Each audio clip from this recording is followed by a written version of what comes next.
ఈ రోజు సభలో అత్యంత ముఖ్యమైన ఆర్టీసీ కార్మికుల విషయం చర్చకు వచ్చినప్పుడు ప్రభుత్వం సమాధానం చెప్పకుండా పారిపోయింది.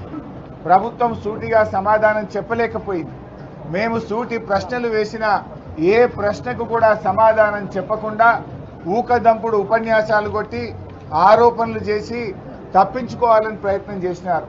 శాసనసభలో మందబలంతోనో అధికారాన్ని ఉపయోగించో సభా నాయకుడిగా మీరు మా గొంతు నొక్కుతారేమో కానీ రేపు ఆర్టీసీ కార్మికుల హృదయాలను మాత్రం మీరు గెలుచుకోలేరు. ఇవాళ అర్థమైంది. రాష్ట్రంలో ఆర్టీసీ కార్మికులందరూ కూడా గమనిస్తా ఉన్నారు. ఈ ప్రభుత్వం ఎన్నికల ముందు ఏం చెప్పింది, గెలిచిన తర్వాత ఏం చేస్తుందో ఇవాళ రాష్ట్రంలోని ఆర్టీసీ కార్మికులందరూ కూడా చూశారు. మేమేమడిగాం, మా ప్రభుత్వం ఉన్నప్పుడు ఆర్టీసీ ఉద్యోగులను ప్రభుత్వ ఉద్యోగులుగా గుర్తిస్తూ నిర్ణయం తీసుకున్నాం. అసెంబ్లీలో బిల్లు పాస్ అయింది, గవర్నర్ గారు ఆమోదించిండ్రు, గెజిట్ కూడా పబ్లికేషన్ అయింది. ఏ డేట్ నుంచి వాళ్ళని తీసుకుంటారంటే దానికి సమాధానం చెప్పలేదు. 8 నెలలైంది మీ ప్రభుత్వం వచ్చి, 8 నెలలైనా గుర్తించలేదు. ఎప్పటి నుంచి వాళ్ళని ప్రభుత్వ ఉద్యోగులుగా గుర్తిస్తారంటే సమాధానం చెప్పకుండా దాటేశారు. యూనియన్ పునరుద్ధరణ గురించి అడిగితే సమాధానం చెప్పలేదు. చనిపోయిన పిల్లలకు రెగ్యులర్ ఉద్యోగాలు ఇవ్వాలంటే దాని మీద సమాధానం చెప్పలేదు.